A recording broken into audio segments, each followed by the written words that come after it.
네, 아이고, 제가 2교시를 너무 길게 했네요. 그럼 3교시는 좀 짧게 하겠습니다. 네. 2교시 너무 길었네요. 죄송합니다. 1교시도 그렇고 2교시도 그렇고 시간이 많이 보냈네요, 제가. 자, 그 다음에 이제 마가복음입니다.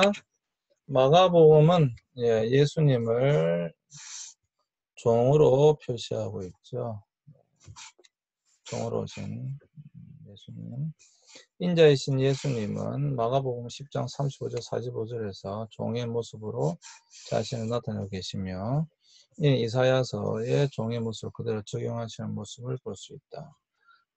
종의 노래, 고난받는 종, 특별히 이 부분 고난받는 종의 모습이죠. 그래서 이제 마가복음 10장 35절부터 45절까지 마가복음 10장 35절부터 45절 네. 내가 마시는 잔을 마시며 내가 받는 세례를 받으려니 고난받는 종의 모습을 보여주고 계십니다. 제 아들이 누가 더 높습니까? 우리에게 뭘 해주실 수 있습니까? 뭐 하나는 주의 우편에 하나는 좌편에 앉게 해주세요 라는 그런 모습 속에서 내가 너에게 줄 것은 종의 모습, 고난받는 종의 모습밖에 없다. 너희가 내가 마시는 잔을 너희가 마실 수 있으면 내가 받는 세례를 너희가 받을 수 있겠느냐.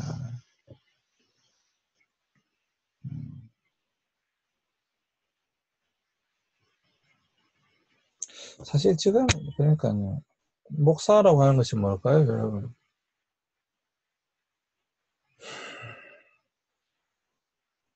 우리가 주의 종이라고 그러잖아요. 사실 종의 도를 우리가 다 하고 있는가? 여러분 많이 고민해 보셔야 돼요. 여러분들은 뭔가 높은 지위에서 군림하려고 만약에 이 길을 걷고 계시다고 한다면 여러분 잘못 생각하시는 것입니다. 일단 누가복음. 자, 누가복음의 주제는 여러분들 이제 신약 시간에 이런 거 다 배우셨겠죠? 예. 누가복음 중에 가난한 자에게 복음 전하는 것입니다. 가난한 자에게 복음을 전하는. 누가는 이방인 개종자로서 교회의 선교 사역에 일찍이 참여했을 뿐만 아니라 복음서를 쓰고 있고 선교의 특징을 말할 수 있는데 복음서의 내용 중에서 여기 보시면 이제 이 가난한 자, 특별히 선한 사마리아인의 비유, 사마리아 문둥병자의 치유. 10명의 문둥병자가 있었는데 10명 문둥병자가 다 치유를 받았어요. 근데 한 명만 예수님께 돌아왔죠. 근데 한 명이 사마리아인이었다 이 말이죠. 선한 사마리아인의 비유, 이걸 통해서도 예수님께서 아니 분명히 강도 만난 사람이 있는데 이 강도 만난 사람을 제사장이든 레위이든 종교이든 다 비켜 지나갔다. 근데 그때 당시에 취급하던 사마리아인이 그를 고쳐주었다.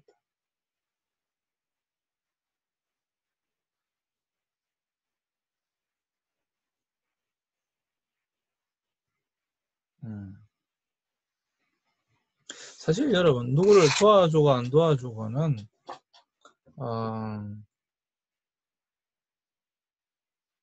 우리가 신앙인이기 때문에 더욱 그렇게 하려고 노력해야 되는 것은 사실이지만 사실 성품적으로 우리가 이제 예수님의 성품을 닮아야 되는 것이니까 성품적인 요소도 있어요. 근데 어쨌거나 이 선한 사마리아인의 비유를 통해서 예수님께서 말씀하시고자 하는 것은 무엇인가 다 마찬가지입니다. 사실 항상 우리를 부끄럽게 하는 것은 오히려 이방인이다라고 하는 거예요. 이방인. 우리를 부끄럽게 하는 이방인들이다. 유대인들이 아니라는 거예요. 종교인이 아니라는 거예요. 그래서 계속 제가 몇 번 말씀드린 적이 있나요? 누가복음의 주제. 누가복음의 주제는 아주 명확합니다. 이게 누가복음이 공관복음서임에도 불구하고 마태복음과 마가복음과는 달라요. 그래서 누가복음 4장 18절, 그러니까 17절에 선지자 이사야의 글을 드리거늘 책을 펴서 이렇게 기록된 데를 찾으시니 곧 주의 성령이 내게 임하셨으니 이는 가난한 자에게 복음을 전하게 하시려고 내게 기름을 부으시고 나를 보내사 포로된 자에게 자유를, 눈먼 자에게 다시 보게 함을 전파하며 눌린 자를 자유롭게 하고 주의 은혜의 해를 전파하게 하려 하심이라. 가난한 자에게 복음을 전하게 하시려고. 누가복음의 주제는 아주 명확합니다. 아주 명확해요. 가난한 자에게 복음을 전한다. 복음이 가난한 자에게 먼저 전파된다. 그래서 유대인들 누가는 아주 의도적으로 이러한 것들을 누가복음에 넣고 있습니다. 아주 의도적이에요. 네.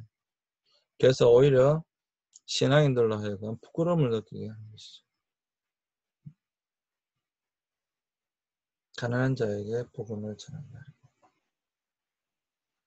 가난한 자. 네.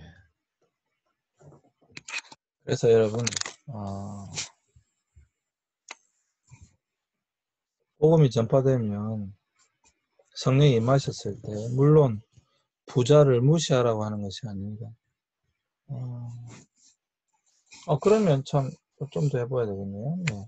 여기서 말하는 가난한 자가 누구냐라고 하는 것이죠. 가난한 자가 누구일까요? 여기서 말하는 가난한 자가 실제적으로 경제적으로 가난한 자도 가난한 자입니다. 그런데 여기서 가난한 자는 특별히 이방인들 중에 물론 고통받고 억압받는 사람들이 다 고통과 억압받는 사람들 다 가난한 자예요. 여기 이사야 말씀에 있는 것처럼 포로된 자, 눈먼 자, 눌린 자 이런 사람들 다 가난한 자예요. 근데 가장 중요하게 생각해야 돼도 가난한 자가 뭐냐면 믿지 않는 자예요. 복음이 필요한 사람이에요. 그래서 이들에게 무엇을 주의 은혜의 해를 해방, 예, 해방.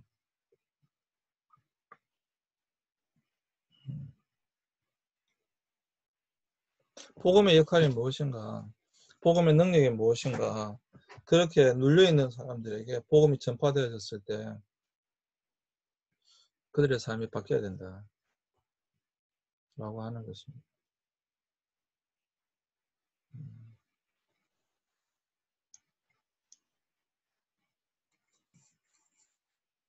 네.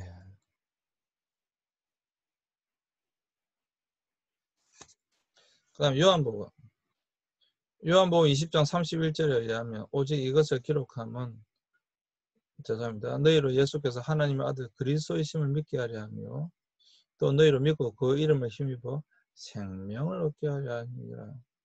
그렇죠. 선교가 무엇인가? 제가 선교의 정의에 대해서 이미 말씀드렸죠. 성령의 능력 안에서 지리적, 정치적, 문화적 경계를 넘어 하나님을 제대로 알지 못하는 사람들에게 오직 예수 그리스도를 전하여 그들을 주님의 제자로 만드는 것이다. 하나님 아들 그리스도이심, 예수가 그리스도이심을 믿게 하려 하는 것. 이게 선교죠. 또 생명을 얻게 하는 것. 이게 선교입니다. 요한복음 20장 21절에 선교의 목표로서 그 자신이 저의 제자들에게 아버지께서 나를 보내신 것 같이 나도 너희를 보낸다. 그리고 내가 너희에게 그러한 권세를 준다.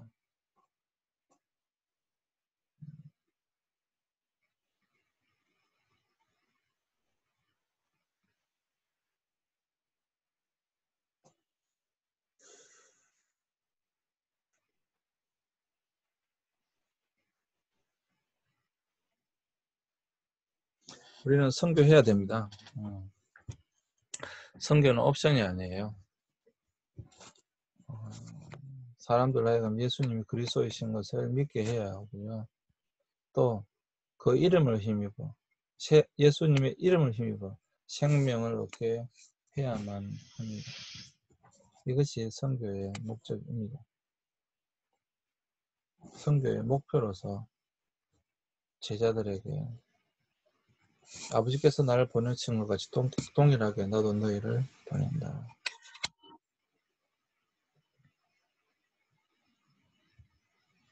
사랑하는 여러분, 선교해야 합니다. 선교는 옵션이 아닙니다. 어떻게 여러분들이 이 시대 가운데 선교에 동참할 수 있을 것인가요? 많이 고민하셔야 됩니다.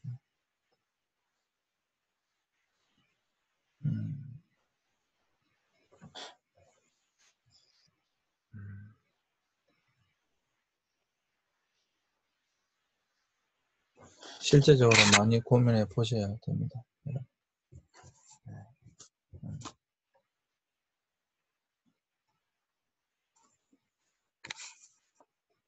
자, 사복음서에 나와 있는 예수님의 말씀은 다 여러분 충분히 다 아시는 말씀들이 있죠? 자, 선교의 주체이신 예수 그리스도. 구약 성경의 선교 사상 가운데 중심 주제하는 이 세상에 오실 그리스도였다면, 그리고 신약 성경에 가장 핵심적으로 흐르고 있는 오신 예수님의 사역들 속에서 우리는 예수는 누구라고 인식해야 하는가가 중요합니다. 왜냐하면 그분은 선교의 주체가 되시기 때문에 그렇습니다. 예수 그리스도는 누구십니까? 첫 번째는 시간이 없는데 많이 짧게 한다고 했는데요. 어쨌거나 종으로서의 메시아. 예수님은 자신의 호칭을 인자, 사람의 아들이라는 용어를 즐겨 썼는데, 이는 어떤 특정한 국가의 사람이 아니라 보편적인 인간이라고 하는 뜻이고요.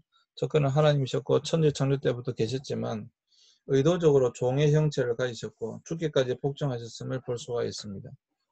인류의 죄를 도말하시기 위하여 오신 예수님의 메시아성은 그의 공생의 시작과 더불어 이사야서의 한 선구를 읽으심으로, 아까 누가복음 읽어주었던 그것으로 나와 있는 것이죠. 예수 그리스도는 종으로서 이 땅에 오셨다. 왕으로 오신 게 아니, 왕으로도 오셨지만 왕궁에 오시지 않았잖아요. 또 하나님의 아들입니다. 예수님을 따르던 수제자 베드로의 입에서 말하기를 주는 그리스도시요 살아계신 하느님의 아들이십니다. 또 많은 성구들이 예수님이 하나님의 아들이심을 증거하고 있습니다. 뭐 모르시는 분 없죠. 또 하나님 자신이 있습니다. 하나님 자신이십니다. 말씀이 육신이 되어 우리 가운데 거하심에 우리가 그 영광을 보니, 말씀이 육신이 되어 인카네이션이라고 합니다. 성육신 사건, 인카네이션. 이걸 성육신이라고 하죠. 성육신. 하나님이 인간 육체로 오신 거예요. 인카네이션. 예수님 하나님 자신이십니다. 너희가 나를 본 거로 곧 아버지를 보았다 라고 말씀하셨죠. 성육신은 인류 역사 가운데 유일한 사건이며 이 사건은 반드시 선포되어져야 하며 전파되어져야만 합니다. 인카네이션, 성육신 사건. 우리는 그것을 믿는 것이죠. 결국에는 여러분, 신학의 가장 어떻게 보면 핵심이 무엇인가, 우리 그리스도교 신의 가장 핵심이 무엇인가, 예수가 누군가에 대한 부분이에요. 예수님이 누구신가에 대한 많은 논의들, 그러고 난 이후에 내려진 결정들, 우리는 그것을 이제 따라가고 있는 사람들이죠. 자, 연구 적용하기. 복음서 속에서 이방 선교에 향한 예수님의 어떤 행위를 우리는 발견할 수 있습니까? 또 선교의 주체이신 예수님이 나의 삶에는 어떤 분으로 나타나고 계십니까? 한 가지 더 제가 여러분들에게 제시한다고 한다면, 또 한 가지 더 말씀드리고 싶다고 한다면, 여러분들은 예수님이 그러하셨던 것처럼 어떻게 하고 계십니까?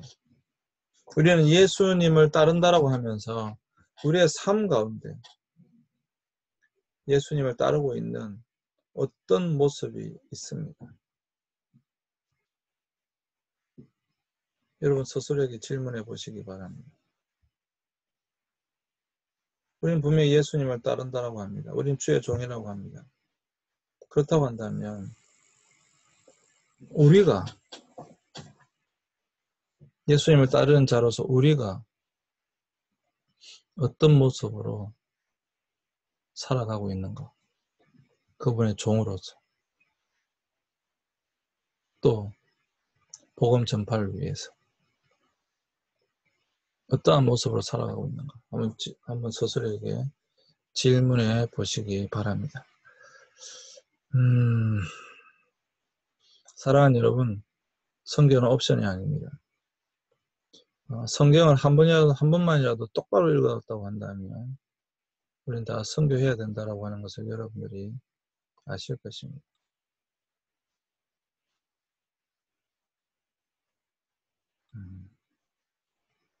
여러분, 예수님의 마지막 명령, 유언도 모든 민족으로 가서 제자를 만드는 것입니다. 천하복음에 복음이 증거되어져야 그제야 끝이 오는 것입니다. 성령이 우리에게 임하시는 이유는 가난한 자에게 복음을 전하기 위한 것입니다. 우리가 만약 예수님을 사랑한다면 예수님께서 베드로에게 말씀하신 것처럼 어린 양을 먹이고 양을 돌보고 양을 먹어야 합니다. 그것은 우리 주위에 있는 사람들에게만 국한된 것이 아니라 전 세계 열방을 향한 것입니다. 바라기는 저와 여러분들이 더욱더 선교에 힘쓸 수 있는, 복음 전파에 힘쓸 수 있는 저와 여러분들이 되었으면 좋겠습니다. 네, 수고하셨습니다. 이번 주도 수고하셨고요. 6월 달에, 그러니까 이번 주 말고 다음 주죠. 여러분들과 함께 강의실에서 한번 수업을 해보고자 합니다. 다 여러분 1, 2, 3학년 모두 다 학교에 오셔서 한번 수업을 해보려고 하는데 구미하고 상주에 확진자가 터졌네요. 아, 그렇네요. 그렇네요.